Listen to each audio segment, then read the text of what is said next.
Almost half a century after the release, I finally saw the first Star Wars trilogy for the first time. Coming from an environment where Star Wars isn't really a super popular thing, this experience gave a really fresh perspective in comparison to the overseas content creators that I have been watching. Although I do want to clarify that I did have a number of spoilers that I got to know in all the past years of talking about it to others. But when we talk Star Wars, I personally feel that the most important aspect here are the nostalgia and the generic in its best sense. The series is the ones to actually start up these tropes and truly make it a classic in the purest form. Talking about these movies, one thing that I clearly noticed very different from all the magnum opuses today, especially in the episode 4, was the representation of heroism. We have really developed a sense of presenting a character's entry in a grand fashion or in a really big way where audience can actually celebrate it. Like if you see in the movie Luke, who is literally the hero of all the 3 films, the central protagonist of this whole trilogy, literally just appears in the middle of the screen in the middle of a scene while he is giving some lines. There is no real weight given to his entry where you do feel that okay, this is an important character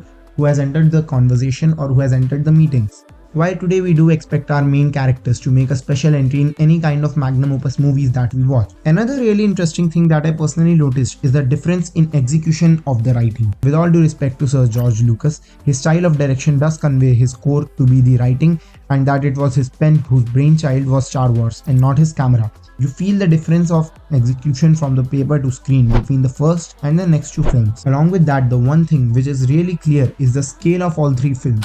Making something like this is already a mammoth task, especially half a century ago when they did. I mean, I was really curious after watching the movies that how did they actually execute so much of VFX and so much of set works. And it was an even interesting thing to go through the behind the scenes of this movie and actually understand the mindset behind the director and the creators while they were working on this project. And I really feel that this kind of dedication is what gives it a real heart and so much of organicness, which is missing from most of the big budget studio movies today. At the end, I would just say that the films weren't really that perfect with all the writing and all the characters.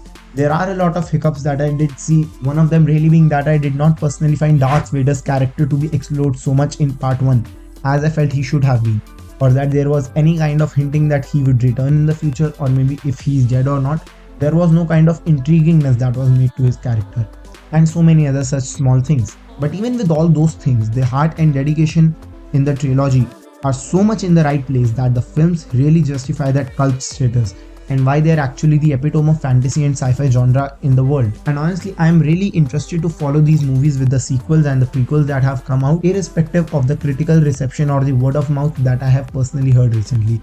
I would really like to check them out myself and continue on this journey with the Star Wars, because I really feel that it is kind of the origin of the sci-fi genre or the fantasy genre in the world cinema. So that is something I really can't miss on. Moving on with that, I am really going to catch up with the Lord of the Rings trilogy really soon as well. So I would be really sharing my experience about that too. And I am actually really intrigued to go through all of these classics one after another. With that, I would really take your leave and thank you for watching the video till the end. And thank you so much.